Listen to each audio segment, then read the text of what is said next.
मैं एक बहुधर्मी और सेक्युलर परिवार से आता हूँ। मेरे पिता हिंदू हैं जबकि माँ मुस्लिम थी। मेरे निजी दस्तावेजों को ट्विटर पर डालना अपमानजनक है। ये मेरे परिवार की निजता का उल्लंघन है।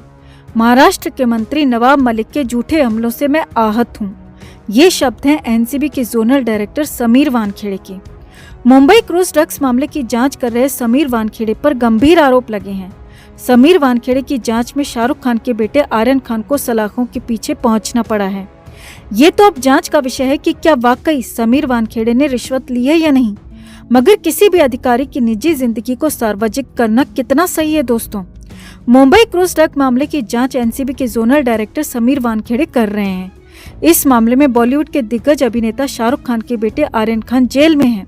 समीर वानखेड़े पर अब गंभीर आरोप लग चुके हैं। उन आरोपों पर उन पर आंतरिक जांच भी बैठा दी गई है। उनको दिल्ली तलब किया गया है, जहां संभव है कि उनसे बातचीत की जा सकती है। मगर अब यहां पर एक सवाल उठना लाजमी है कि आखिरकार अभी जब इस मामले की जांच की जा रही थी, क्या तभी उन पर यह आरोप लगाए जाने थे? समीर वानखेड़े ने मीडिया को जारी किए अपने पत्र में लिखा है कि मेरे पिता श्री ज्ञानदेव कचरूजी वानखेड़े साल 2007 में पुणे में एक्साइज विभाग से बतौर सीनियर पुलिस इंस्पेक्टर के पद से रिटायर हुए थे।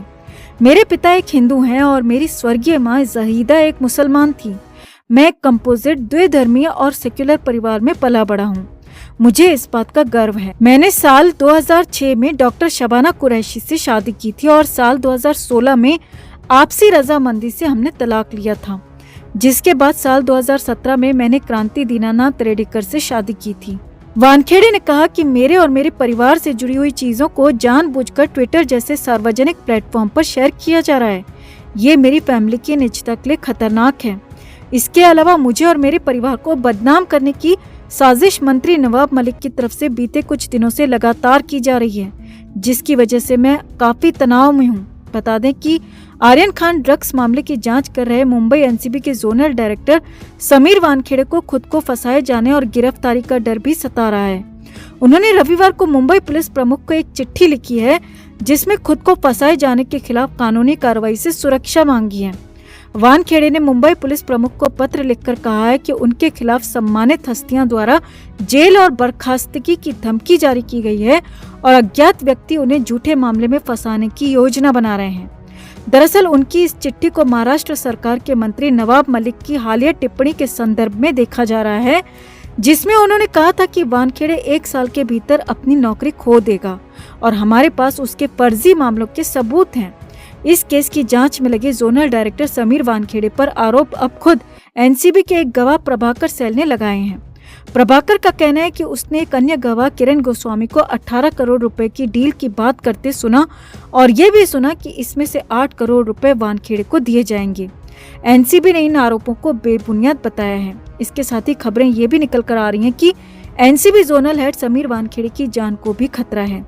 नवाब मलिक के समीर वानखेड़े के बर्थ सर्टिफिकेट को पब्लिकली जारी करने पर भी उनका गुस्सा फूटा। इसे लेकर समीर वानखेड़े ने कहा है कि मुझे अपने जन्म प्रमाण पत्र को लेकर नवाब मलिक के एक ताज़ा ट्वीट के बारे में पता चला है। ये उन सभी चीजों को लाने का एक घटिया प्रयास है जो इस सब से असंबंधित हैं। मेरी माँ मुस्लिम थी, तो क्या वो मेरी मृत माँ को इस सब में लाना चाहते हैं? मेरी जाति और पृष्ठभूमि को सत्यापित करने के लिए वो आप या कोई भी मेरे मूल स्थान पर जा सकता है और मेरे परदादा से मेरे वंश का सत्यापन कर सकता है, परंतु उसे ये गंदगी इस तरह नहीं फैलानी चाहिए। मैं ये सब कुछ कानूनी रूप से लड़ूंगा और अदालत के बाहर इस पर ज्यादा टिप्पणी नहीं करना चाहता। आखिर में हम समीर वानखेड़े जी से कहना चाहेंगे कि हम सब, देश की पूरी जनता आपके साथ है सर। आप बिना डरे बेखौफ होकर ईमानदारी से अपना काम करिए और इस गंदगी को साफ करिए। हम सब आपके साथ हैं और आपको हम कुछ नहीं होने देंगे।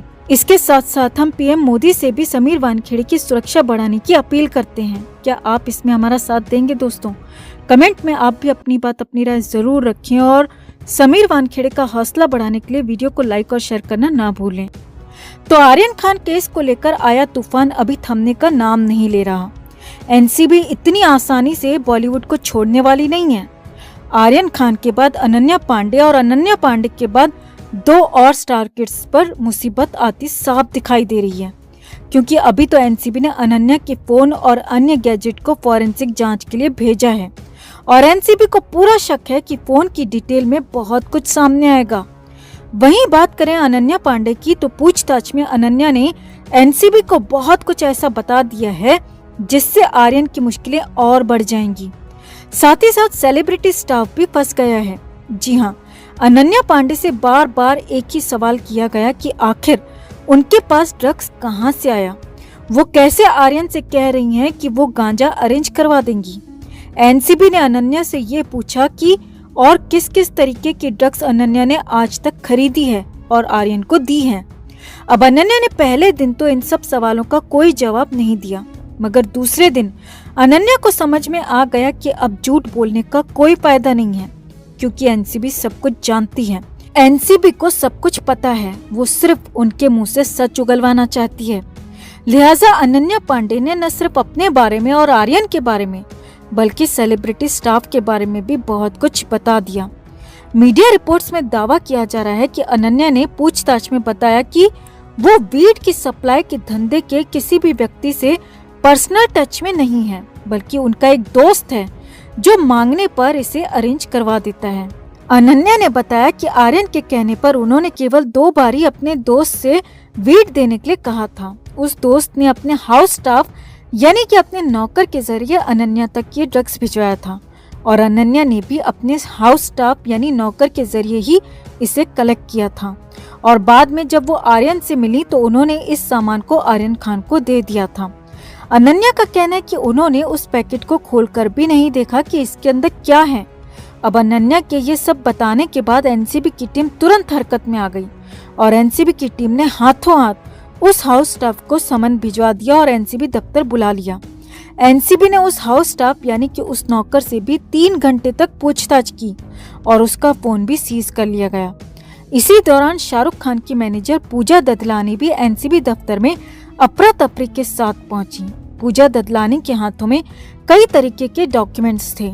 अब माना जा रहा है कि एनसीबी का अगला निशाना सेलिब्रिटीज के स्टाफ भी हो सकते हैं, क्योंकि इन्हीं के जरिए ड्रग्स मंगाई जाती है और भिजवाई भी जाती है। एनसीबी के करीबी सूत्रों की माने तो टीम ने आर्यन खान मामले में एक्ट्रेस अनन्या पांडे को सरकारी गवाह बनाने की भी पेशकश की है। हालांकि सामने आया है कि एक्ट्रेस अनन्या ने एनसीबी की इस पेशकश को ठुकरा दिया है। वो सिर्फ बार बार इतना ही कह रही हैं कि उन्हें इस मामले में कोई जानकारी नहीं है। चैट की बात को लेकर भी अनन्या ने सिरे से खारिज किया है। यहाँ आपको बता दें दोस्तों कि अनन्या और आर्यन बेहद करीब रहे हैं, बचपन से साथ रहे हैं। अनन्या आर्यन के कई ऐसे राज हैं जो जानती हैं और एनसीबी का मानना है कि ये एक्ट्रेस इस केस में उनके लिए सबसे मजबूत कड़ी बन सकती है।